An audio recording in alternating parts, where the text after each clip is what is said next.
Awesome. So welcome everybody. And today we have a very special guest and somebody that's extremely close to our heart, which is Carolyn Freyer-Jones. And Carolyn, we're going to jump straight into this because we don't have huge amounts of your time. We want to just hear loads from you. But just to give everybody a little bit of context, if they don't know you, we got to ask the question, why don't they? Because they really should. But also just to give context, like how we experienced you, so that they kind of get an idea. So we met you a year ago, and you came into our world like a storm and enrolled us into your school. We had an idea of creating our own coaching school, and you set the foundation for where the school is now. And we're now enrolling into our second school. We have 3 people in already. It's not till next April. And we have over 20 people who are serving and are very strong candidates to being in the school. And so much of that has been down to the work that we did with you personally on a 1-to-1 or 2-to-1 and in the school in how to enroll, like the real mastery of enrollment, being a professional coach, working through the messiness and the ickiness of what it can feel like to be a coach, right? And what I really want to say is you just have this way of loving people, that they believe in themselves, that there's nothing they feel like they can't. Certainly for us, there's nothing we feel like we couldn't do when we were with you. And there's a directness to you. You have this skill, and it's rare. You have this skill of being so direct that it never feels judgmental. It never feels hurtful. It just feels so loving and helpful. And so that's what I want to say. That's kind of what I wanted to introduce you as. Lisa, is there anything you want to say? There's so much that we could say, and just to reinforce everything Sam just shared, you just modeled that in the few minutes that you came into this call with us. So straight away it was hi, and then in our world, how's the school going? How are you guys? What's happening? There's just so much enthusiasm for the person you are with and what they're creating, and you can't help but be swept along by that. And it's that level of support and love and encouragement that is just like, I don't know, it just moves me each time. So that's all I would add, I think, to the introduction. Wow. Well, I'm done. Bye. Yeah. See you. Where can people find out about you? See you later. Well, thank you. So I'm thrilled to be here with you both, right? I think what you're up to is really beautiful. I think I'm a fan. I think it's really important. And I'm excited to get to have a conversation with you both. Oh man, let's do this. Let's do it. We're going to jump into we wanted to bring out the fun side as well. So we're going to introduce you with a quick fire round. Nice. So you can't think about these answers for too long. You just got to go with your gut, right? Okay. All right. Okay, Sam, kick us off. Yeah, we're going to say 2 words. You've got to pick the one that comes to your mind the quickest. Okay. All right. Porsche or Ferrari? Porsche. Service or sales? Service. Perfection or progress? Progress. Get in action or think about your emotions for a bit longer? Action. 1-to-1 or group coaching? Group. Latte or cappuccino? Oh, cappuccino. East Coast or West Coast? Ooh, West. I live here. I have to say West. Close though. Being right or letting go? Letting go. And Sam or Lisa? Oh, that's a tough one. I could say all day long. I'd go back and forth and back and forth and back and forth. Damn it. Perfect. How'd I do? I felt, wow. I was like, wow, game show. I don't know if I'd be on a game show. I could feel why some people don't succeed in that area. Can you imagine the pressure? I know. That's awesome. Okay. So we want to get into, gosh, you just have such a wealth of experience and knowledge in building a successful practice. And in our eyes, given the introduction, like you are one of the most successful coaches on this planet, not just what we know, but like really, you have really gone from 0 to having a coaching school, a 7-figure business, a very successful reputation for helping coaches be prosperous. And one of the things that we know about you, Carolyn, is you do all of that and you do it with such grace.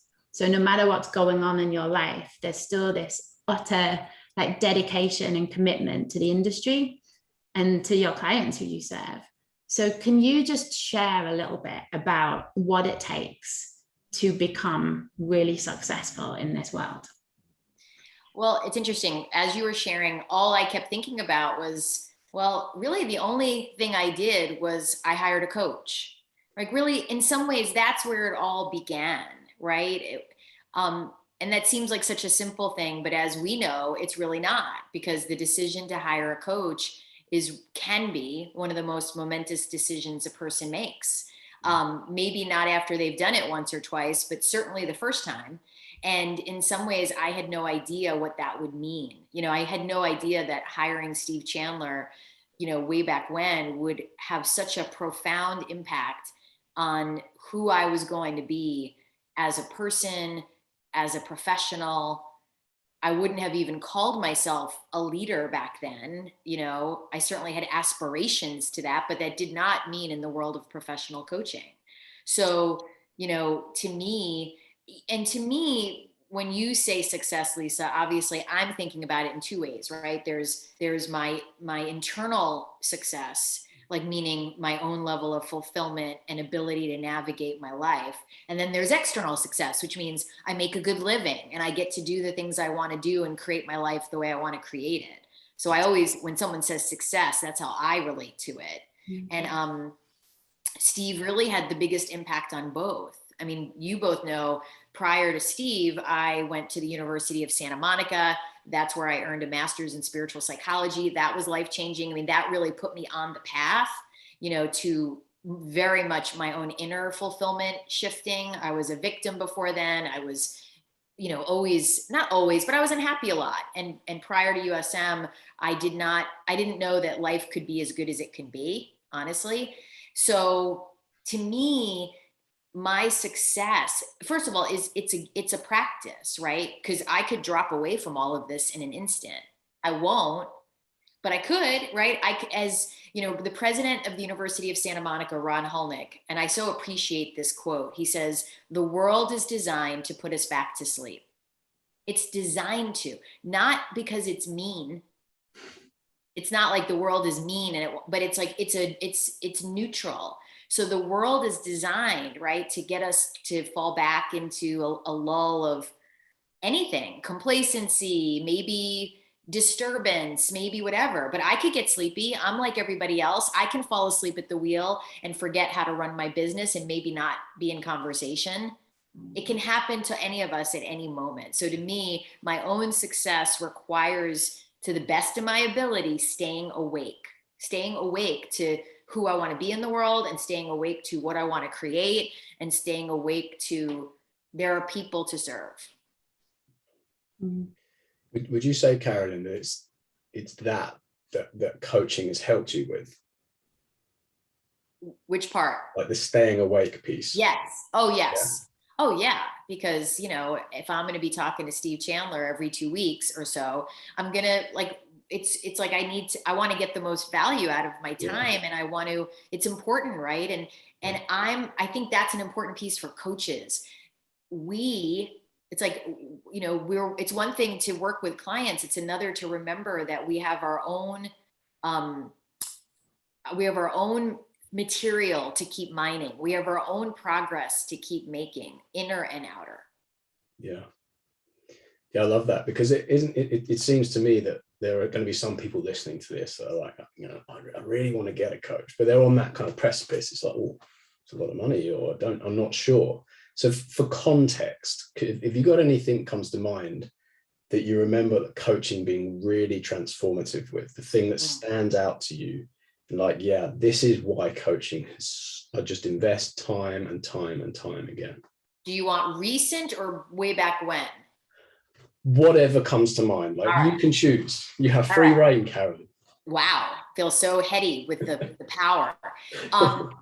So, I'll give you a way back when. I'll give you one of each. So way back when, right? So I was at a crossroads around my own work. I was working at the University of Santa Monica. I wasn't sure what I wanted to do. I wanted to stay there and make more progress there, but I didn't really know what that looked like. And I was doing a teeny bit of coaching on the side, like teeny, like pro bono, 2 people. I had no vision of like, I could do that professionally. And in one of the earliest conversations I had with Steve, I was like, oh yeah, and I have this other, and he was like, well, why don't you you could do that. Like, and I was like, oh, no. That's like, I want to be here and grow here and become here. And he was like, okay, like, and we went in the direction of having me do more at the University of Santa Monica. And what happened was I ended up having to fill in for the admissions person. They were out sick for kind of a long time. So I had to do some calls. And, at that time, I didn't know what enrollment was. I didn't really know what I was doing, but I knew how to talk about a USM education because I'd had one and I knew what it had done for me. So I talked to the person and they ended up enrolling. And then somebody overheard me on a call, the CFO, and he went to the president, to Ron Hulnick and Mary Hulnick. And he was like, you should talk to her. I heard her on a call. She's really good. Like, she's really good. So they start talking to me about this. And I go to my coach and I say, I don't know, Steve, I don't know, admissions? Really? I don't know. And he got very quiet and he said, Carolyn, in his very Steve Chandler voice, Carolyn, run as fast as you can to admissions and do not look back. And I was like, what? Why? And he said, if you learn how to do enrollment, if you learn how to do it, you will never wonder what you've done at the end of the day. You will always know what you've done. And you will be involved in the most important thing, which is changing people's lives. And you won't ever be wondering which color people like. You've been involved in marketing now, which is basically paper dolls for grownups. This skill, if you learn it, will take you as far as you want to go and you will use it for the rest of your life.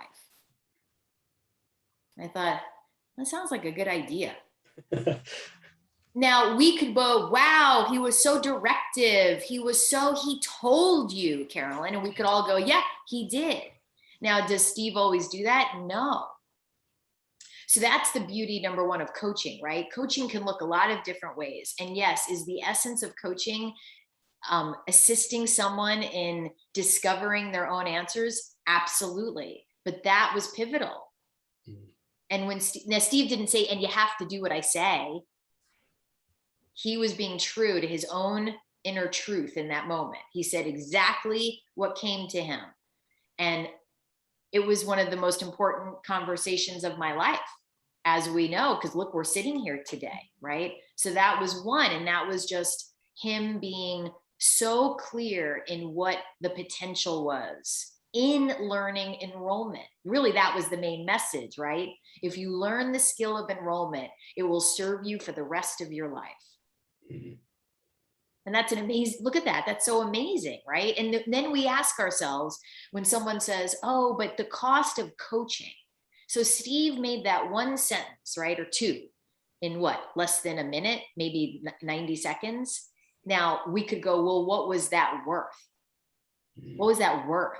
Right? And that's why when people go, oh, but if I hire a coach, God, Lisa and Sam, their school or their individual fees, like, you know how much that is a session? And that's when I say to people, yes, but look, Steve said something to me in 90 seconds that changed my life. Can we put a price on that? We just can't. So that was one. And then, a more recent one was, look, in the last 2 years, both my parents have passed away. At the beginning of the pandemic, they were alive. Now they're not. And Steve, in both instances, was so critical in my own not processing, yes, although I have a lot of skills in that area, but really his presence was such a steadying force in the midst of those upheavals. And he continues to be. And that really speaks to the beauty really more. I mean, there's having a coach and then there's having a coach long-term. And both have incredible value.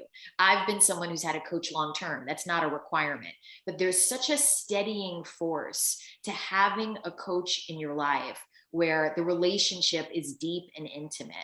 It's like then the coach, in a way, isn't having to say a lot. It's really who they're being with me as they've walked me through so much of my life.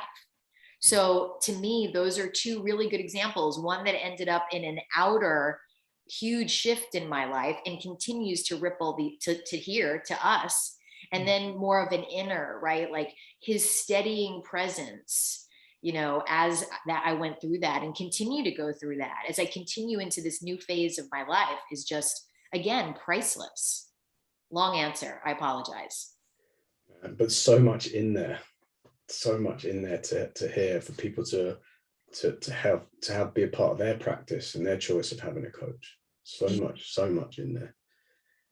Yeah, we come across a lot of coaches who feel like they have to have the answers, and they have to have all their stuff together and look a certain way on the outside. And what we're really experiencing is the more human and real we are, the connection just feels more effortless. And really hearing how yourself and Steve have built this incredible presence, respect for each other, and just that space now just has the ability to support, move, encourage, like all of that. It's just, I want coaches to really hear what you're sharing there. So whenever they start to devalue their presence, their silence, that holding that space, they come back to this and really see the difference that it makes. Indeed. Yeah, it's really beautiful. You touched on the enrollments. So queen of enrollments. Can you share with us a little bit about what you see that's maybe missing, the missing part of the jigsaw? So if someone's come into this industry, they might have been to a coaching school to learn the skill of coaching, but really when they're leaving that school, there's not a huge amount that has been done on how to actually grow a practice. So can you share with us just some of the key things that you think might help coaches really start to lean into leadership in their enrollment? Well, look, I think one of the most important things for new coaches to know is that there's really no way they could know how to do this, especially if they went formal training, right? Certification kinds of places. Most of those places have close to nothing in terms of how to grow a business, or it's very minor, like marketing, a little bit of something, but there's nothing in depth as far as I know. That doesn't mean it doesn't exist somewhere. So, and I think many coaches think they should know how to do it, or that like it's easier than it looks, right? So that then what happens is they make some attempts, right? And, I've talked to many coaches where not a lot happens, and then they start to fade away from what's available to them, right? They fade away. And that's where many coaches, you had said earlier, I think before we started recording, like what makes a coach drop away? And I think that's number one. It's like, if I think I should know how to do this, and then I get going and it's kind of harder than I thought, but I don't really know how to make that happen. Then I kind of go, wow, this was all made up. This was a made up thing where it looked like there are people who do well, but that's all pretend on the internet, right? That's all pretend on Facebook, or Facebook's down, imaginary people in the ethers, right? So what happens is, right, so maybe they hire a coach, maybe. And if they do hire a coach, that coach that they hire, that first one, is so important, right? Because if the way they do their business doesn't really include learning how to slow down, learning how to be in conversation, learning how to connect and serve, then that also is pivotal, right? They might go down the funnel online path, and many coaches do, or they might go down some kind of marketing path. So it's hiring a coach early in the game as a coach, to me, and I'm going to say this, even though the inner to me is such a critical component. I mean, I'm kind of like, forget the inner, if only to get someone to help you learn how to start to navigate this. And the inner is a huge component, because there's so many blocks we get, right? All of our own blocks. I mean, all of us, it's how much people who move into the profession of coaching are like, I don't really want to have to ever sell or enroll or whatever you people talk about. I just don't want to have to do that. Yeah.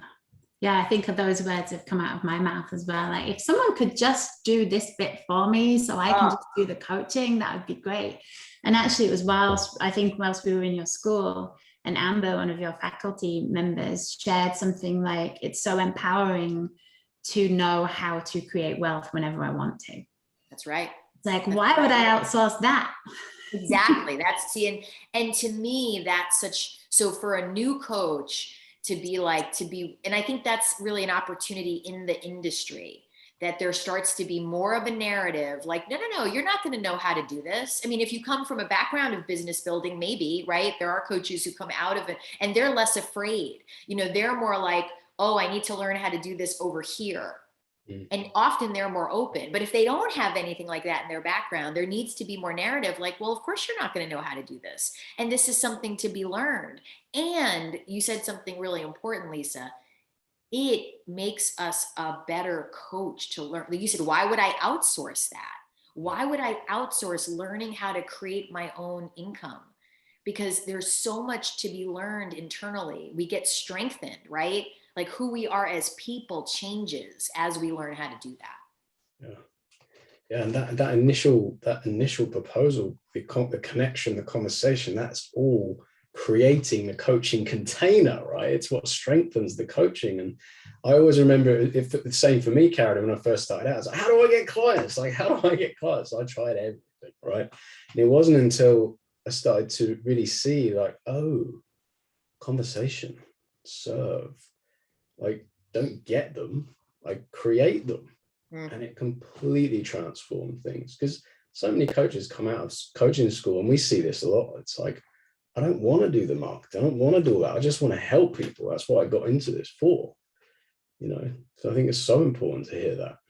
It is. And it's an intimate thing, right? Many coaches sort of don't realize initially that conversation is an intimate thing, to be with one person. If you're going to do one-on-one coaching, if you're going to be with one person, it's like, that's an intimate thing. It's a precious thing. And learning how to be in that and to serve. And, look, and one of the most important things Steve Chandler has said is, if someone doesn't become our client, we're not going to get to serve them. So if we don't learn how to enroll and learn that part, how are we going to get to do the work we so want to do? Yeah. And I kind of want to backtrack a little bit, because I don't want to let you off too lightly, Carolyn. Oh, good. Thank you. Well, part of this, and you touched on it already, around the very beginnings of your coaching practice, and kind of where it didn't necessarily go the way you wanted it to go, or it's going the way it could have gone, or whatever that looks like. And I really want one part of this conversation is about having people see the real, honest, just truth about the story that people have gone on, the journey that they've gone on. Because it's easy to look at successful coaches and be like, oh man, they're all right, aren't they? They've got it all sorted. And it's like they miss all of what you've had to go through to get to where you are. So I'd love for you to share with us, if you're open to it, because the success for you wasn't always the case, right? It's like it took you time to build momentum in your business. So can you share some of the messiness and the story around that? Sure, that's my favorite part. I mean, that's part of it, right? Is like, it was challenging and uncomfortable, and I'll share very specifically, but it was also, to me, super fun. Like I was like, to me, to be in something new, it's like, it's hard to relate to it, but I remember Steve, or Michelle, who was my business partner, who passed away almost 6 years ago now. We were in that early stage together. So Michelle was a lawyer, full-time, 2 children, thinking about like leaning into the profession of coaching. She had been going to the University of Santa Monica and was transformed and was like, this is the work I want to do. And I was already working at the university and teeny bit of coaching, remember, a couple people. And Michelle was like, I got to do this. Like, I'm going to offer a pro bono group. I'm going to do this. And I know she and I we were already great friends. And she was just sort of like, if I do this, like, I want you and I to do something together. Like, that would be so fun. Would you do that? And I remember, being a little bit like, I don't know, like I was on this USM trajectory, but I was so compelled by her enthusiasm and by she started to show me a doorway to something I didn't even know that I might want, which was like a different way of living. So we started to walk down that path. She hired Steve as her coach. And then we decided we were going to try some things together. And, financially, I was not making a lot of money at the time. I mean, I think when I left the University of Santa Monica, the highest income I had earned was $75,000 a year, which is not a lot in the context of the United States, in Los Angeles, which is not an inexpensive place to live. And I worked there almost 12 years. Now, to put some context on it, USM is a small business. It's, not designed for people who work there to make $1 million. The work they're doing with students, it's just not set up that way. So it wasn't like they were doing something wrong. That was just the nature of the work there. And so for me, when I left the university, it wasn't a small thing because I had a young child and I was nervous. My husband worked. I was not in a situation where my husband made $1 million. So like I could coast for a while. I was in a situation where it was critical that I make money out of the gate, that I at least replace what I was making, that I at least replace it. And yes, I had been doing enrollment at USM for a long time. I was made the director of admissions, and then I became the head of admissions and marketing because I listened to my coach. Remember, he was like, go, run, do that. And I was like, okay, I don't know if this is a good idea, but I'm going to try it. And so I knew how to do that. But enrolling for people to work with me, that was much different, than enrolling them to go to USM, to be with Doctors Ron and Mary Hulnick. I could do that all day long. But now I was like, oh no, do it with me. Ooh, God, that was. And so like, I was doing stuff like I had, the pro bono client. I was like sending her emails after our sessions where I would recap the entire session. I mean, I would be like, and then you said this, and then I said this, like, and then I did so much, I overworked so much, like she didn't have to work. And then when I wanted to make her into a paying client, she was like, meh, I don't know. Like I fumbled in and my worst thing was that I was constantly like if someone disagreed with me, like, well, I don't know if I should make this kind of investment, I would like get combative with them. I would be like, well, you just said a few minutes ago how your life was falling apart. So it doesn't make sense to me that now you'd be saying that you don't want to spend money. Like I would argue with them.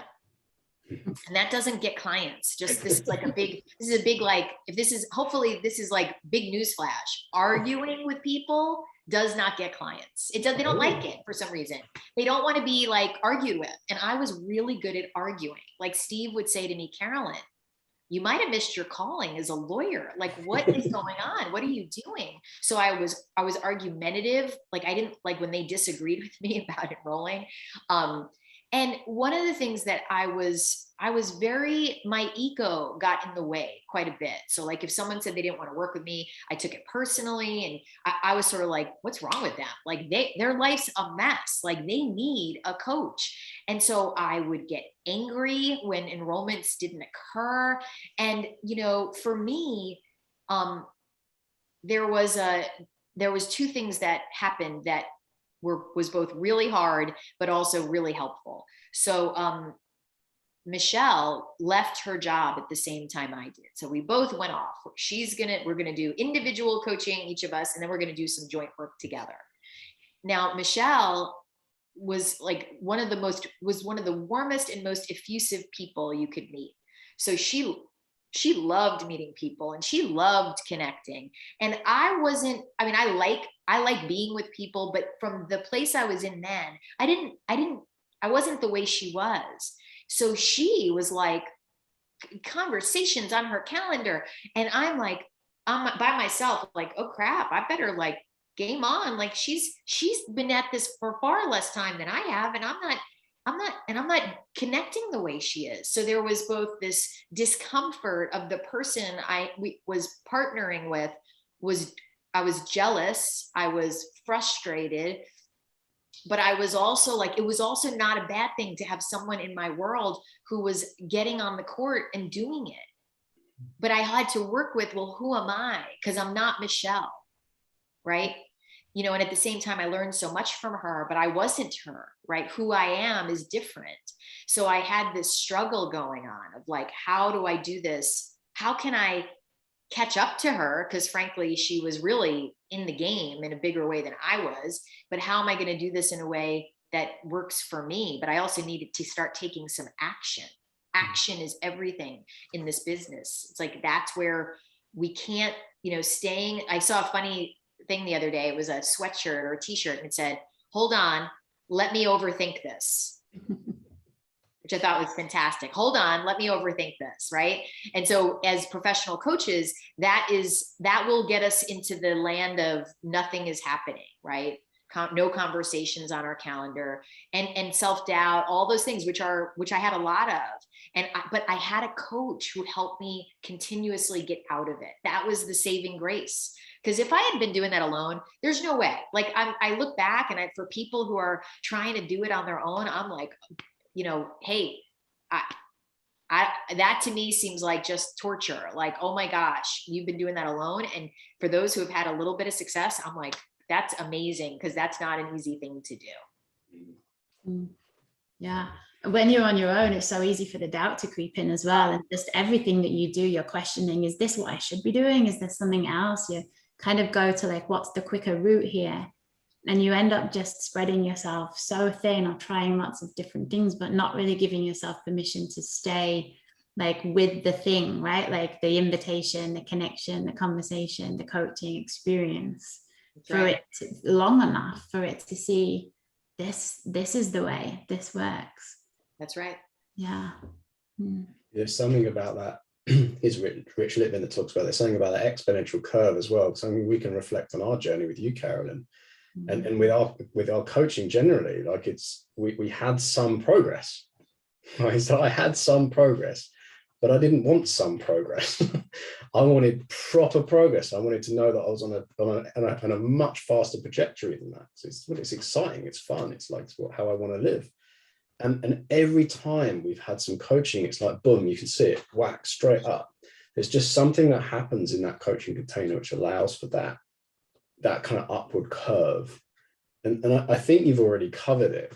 Is there anything else you can say about that? Because I know for me and Lisa, we talked about it. It's like there's something that just feels really safe. You can never get it wrong. You can just go all out and it doesn't matter. And you can always come back, but I'm so scared and I feel so ashamed and whatever else, you can work through it.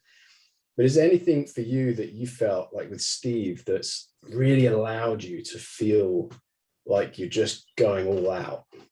Well, you know, Michelle used to say to people, mistakes are the way. Mistakes are the way. So every mistake that she made or I made, we brought to Steve, right? It's like, and as uncomfortable as it sometimes was to have him be like, well, did you see? Like he would show us something we wrote in an email, like, who's this about, you or them? And we'd be like, oh, man. There I go again, making it about me. You know, it's like, but mistakes are the way. So to me, see, one of the things they teach at the University of Santa Monica, and I know this seems so basic, but it's really not. It's like mistakes are for learning. They're for learning. See, and if we really live into that, then it would all be for learning, right? We'd be like, oh, I made a mistake. This is so great. I'm going to learn here and I'm going to learn here. Yet because most of us, and this is true in the profession of coaching, have a context of mistakes are bad. I don't want to talk about my mistakes and I don't want to reveal them because then it means I'm dumb and we have all this self-judgment. Then we get caught, right? And then we get frozen and then we don't act versus being like, hey, like, look at this mistake and look at this mistake. And, you know, Michelle and I, we weren't like that excited about it, but we really were committed to bringing everything to our coach, everything, the ugly, like I knew, like if I sent an email and I didn't send it to him first and then he got it after, he'd be like, so why am I looking at this after you've already sent it? And I'd get to look at, oh, wow, I jumped the gun. I thought I had it. I didn't want to have to show him another one because I know he's going to say, well, what about this and what about that? I had to look at all the ways my ego got in front of me, you know? So to me, it's like, there's so much to be had from the early days, right? The early days of messy and uncomfortable. You know, I look back at that as one of the most fun periods of my life, really. And I mean that. And I mean that even in all the discomfort. It was so fun. And that to me is what a great coach does. A great coach makes that fun. Mm. Yeah, there's something as you were sharing, it's like really learning to laugh at yourself, take yourself less seriously. Yes. And that makes the mistakes feel different just on its own, doesn't it? As you're talking, Carolyn, as well, I'm hearing something about like you being a great coachee. Like what you're sharing about leaving my ego at the door and really having to be open and bring everything to my coach. That's what had you as a client get the most from your coaching space, right? And I think that's important for coaches to know as well. Oh yeah, I remember Michelle there's a story, it's on one of the audios of Michelle, where she talks about like, when I wrote that check to Steve, I was like, I'm never writing this amount again. I am not doing it. And here you are. And she said like one of the most transformative things was writing the check. Just writing the check and handing it to him was transformative. But then she was like, Michelle, I got to also see the benefit of being in a school like yours is like, we get to then see people be coached in the thing that we're doing, right? So the fun part, and that's really in some ways you could say that Michelle and I and Steve were our own tiny little school. Mm. So we were this tiny little school where I could see Steve say to Michelle, well, what made you think that was a good idea? And I'd be like, oh God, I did the same thing. I'm not telling him because she already did. But like, we get to see it, right? So it's helpful because in a school we get to go, oh my gosh, that person made the same mistake I did. Whew, I am not alone. That's not just me. So that's the benefit, of being in a group as a coach. It's not that a one-on-one coach isn't important. It is, right? That's a critical factor. But being in a school or a group, it's like we get to see ourselves in other people. We get to go, oh gosh, I'm doing that. Maybe I should stop doing that. Oh wow, look at what they did. I want to try that. There's so much to be had in that kind of experience. Yeah. What else is different, do you think, Carolyn, like from in a school or a group? What else do you see? Because you've ran a really, like, it's a good sized school. You have 50 people in your school and all at different stages of the game. Yes. And so what else do you see that is super beneficial for people who are in a group or a school like that? First of all, community, right? It's like the community that gets created is so gorgeous. It's so fun to watch people get into the energy of, we're all going to win here. We're all going to win. Like when one of us wins, we all win. That's one of the things that I often say. It's like, there's so much, and coaching, this profession can be isolating, especially if you're doing one-on-one work. It's like you're alone in your office or wherever you are every day, all day, right? Sitting at your computer, like, oh dear Lord, who can I invite? What am I going to do now? And it's like to have a place where you can see other people are afraid, are nervous, are feeling, like they're not killing it. It's like there's so much to be had in community, in connection.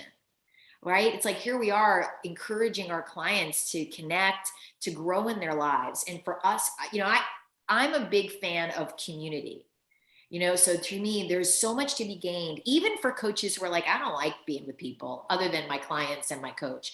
There can be great value in revealing more of yourself. Yeah.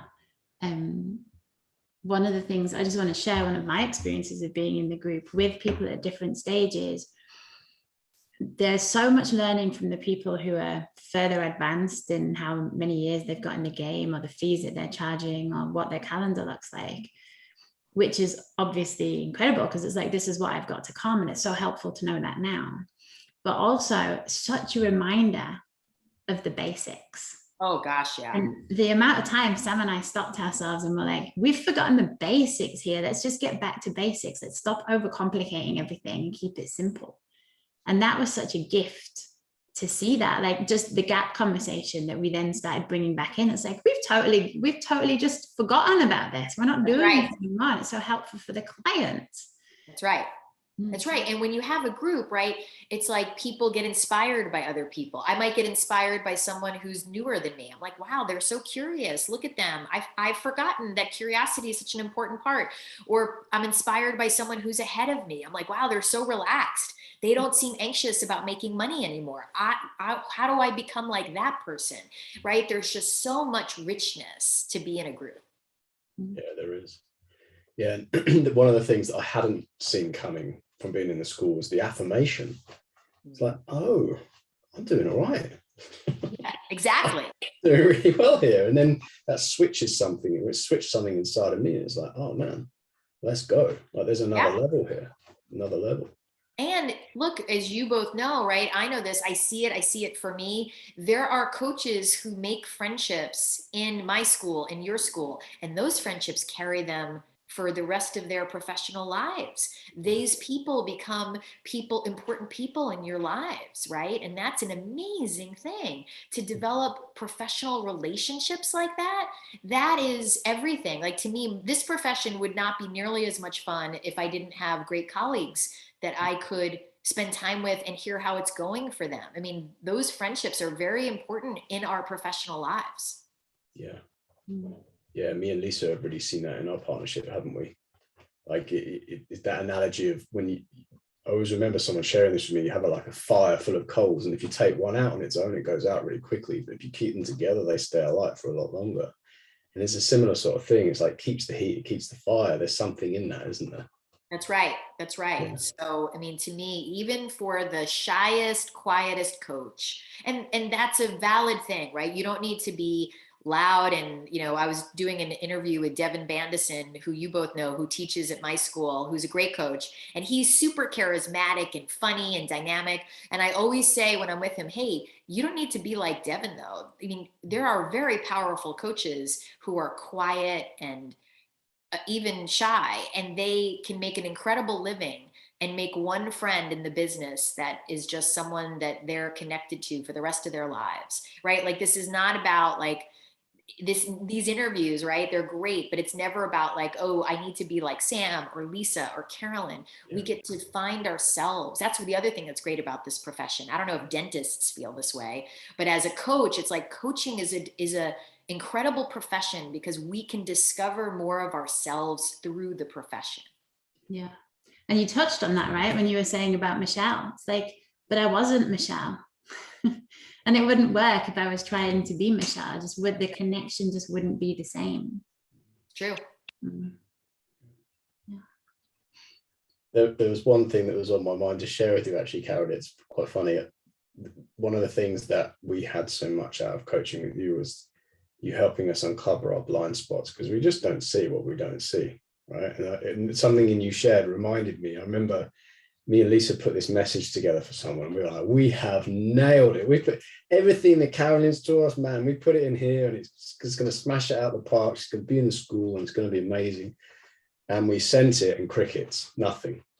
And we sent it to you. We didn't tell you that we'd sent it already. We sent it to you, and they're like, man, don't send this. Like, do this instead. And we're like, oh. So there's just something in having, again, like have that, the value of coaching, having it be, you just don't see what you don't see. And to me, one of the things in this profession, which I think is not ever, I mean, I've rarely, if ever, heard it discussed. And to me, this is a huge missing piece, particularly in certification programs, but in general, you know, it's like one of the biggest pieces as a coach, having a coach does, is how we learn to communicate in our emails and in our conversations. That is a huge learning, right? And so to not have anyone looking at your emails, like that's like almost like malpractice from my point of view. Like that's like, whoa, you're sending out emails to other humans and you haven't really learned yet how to do that? Like, whoa, that's like driving a car without a license in this profession, right? It's like that is where, even if that was the only thing, like that's huge to learn, how do I communicate in And whether we move to some other form, whether, you know, someone said to me, emails are going to go away. And then we're only going to have, I don't know, some version of texting. I'm like, whatever, we're going to need words. So if you haven't learned how to use words in the context of the profession, that is huge. Yeah. And that's the benefit of being in a school. You get to see everyone else's, right? Like, that's amazing, right? That you would let people see other people's emails, right? It's like, oh my gosh, I'm not just getting feedback on mine. I'm seeing what other people are writing and the feedback they're getting. Holy moly. Like, that's worth a lot. Yeah. Carolyn, there's so much more we could dive into. I feel like, you know, there's the social self, professional self, there's the leadership in the clothes, that like, there's just so much you have taught us, and there's so much that has changed in our life from being part of your school and your life. But I know we need to keep to time. So is there anything else that you would want to share? Like, any final words? Share what you're up to, share how people can connect with you as well. We just want to give you the space to say anything that's left to be said. Well, first of all, I want to acknowledge the two of you, right? So when we met or connected this time last year, you know, Lisa, you reached, and look, this is the beauty of this profession, right? You reached out to me because I think because you either saw me or heard of me through Isla Hale Coates, right? Another great coach. And so you and I got into conversation, and then I was like, well, wait a second, tell me about all this. Tell me what you're up to. And then the three of us had a conversation, and I acknowledge you both because you had this little like seed of a, like, we're going to do this. And to me, that's an incredible thing when, first of all, one person has a seed, but two, to come together and go, let's do this. Let's create our own school, because we want to create it the way we always wished it would be. And that there's this school that you've developed that is this combination of how to be a coach, how to actually coach, and how to actually get clients, right? Kind of a key ingredient. So I want to acknowledge the both of you for the beautiful work that you're doing and the beautiful people that you're serving and whose lives are being changed. And, you know, even though, Sam, I totally agree with you, the inner is so important, right? And the changes we get to see coaches go through as they grow is beautiful. And I don't want to underestimate the importance of people like when someone knows how to make a good living, right? The impact of that in their own lives, on the lives of their family members, the lives if they have children. Like, you know, I would, to me, Steve changed my life in such profound ways that my family is experiencing as a result of my ability now to earn a good living financially. I would never want to underplay that. And inner growth is everything. But inner growth gets much less interesting when we don't have money to pay the rent. Totally. We don't have money to pay the rent. I don't really give a crap about my inner growth, frankly. I'm more panicked about being able to pay the rent, right? Our focus gets really narrow when we're not making enough money to fund our lives. So I really think that's an important piece for us to remember. Like, there is such beauty in that, right? And the more people on the planet that know how to make a good living, that ripples to everybody. It's like, I can give of my overflow. I can make other people's lives better. And that's, to me, an incredible place to be in, that if I want to give money somewhere, I don't have to think very hard about it, right? I can just do it. And to me, that's an incredible place to be. And that's the vision I have for the world of professional coaching. It's like, when one of us wins, we all win. This is a profession that changes people's lives. And that's on so many levels, right? It's the inner, it's the outer, it's everything. So I'm just excited that more are coming, like that you have your school, I have my school. Like, 2022 is going to be a great year, right? So my school is launching again in January of 2022.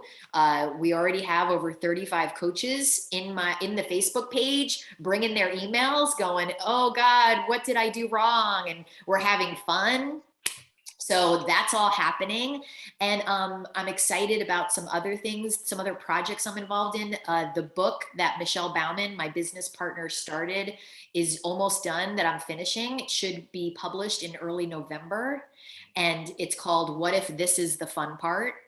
And so I'm excited about that because, you know, I talk about Michelle a lot, as you both know, because she had so many incredible things to share and to say, but people are going to get to read her words. So she's going to be alive to people again in a whole new way. And I'm really excited about that. And it's a book for coaches. So the book is about two people, friends, who launch a business together, all the messiness, and then somebody gets sick. And how do we do that? And how do we love each other through all of that, even as someone is leaving the planet? So I'm really excited about the book. So am I. Yeah, me too. Can't wait to get my hands on that. Yeah. Oh, that's what I'm excited about. That's what I'm up to. And I always love talking to you both. And by the way, so everyone knows, like, Lisa and Sam sent me this picture of this car, right? And the car had a license plate and it said like something, something CFJ. And I showed it to my husband. He was like, where's that car? Where did you find it? So we had to end with you telling me, what is that? Where is that? How do I find that? Well, if you really want to know, it's actually really close to my house. And that's why it came up on my Facebook. I was like, man, I've got to show this to Carolyn, because I was like, Lisa, check this out. Had you written all over it, which is where the Porsche Ferrari question came in. I loved it.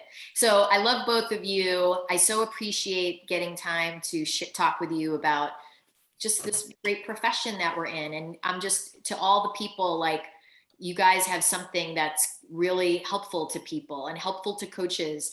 And that's what coaches need. Like, I need that. Like, we're all like, I'm always, that's the greatest thing, right? We get to continue to learn and grow and get better at what we do. Yeah. You said something beautiful as well, Carolyn. You said something like, it was the unexpected results. It's like my whole family are being impacted through the coaching that I've been doing. Like, how cool is that? Like, here's what we think we want, and what's on offer is so much more than we can ever imagine possible. That's right.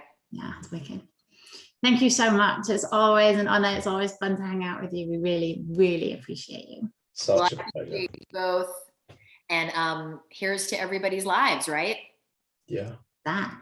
Thank you. You're welcome.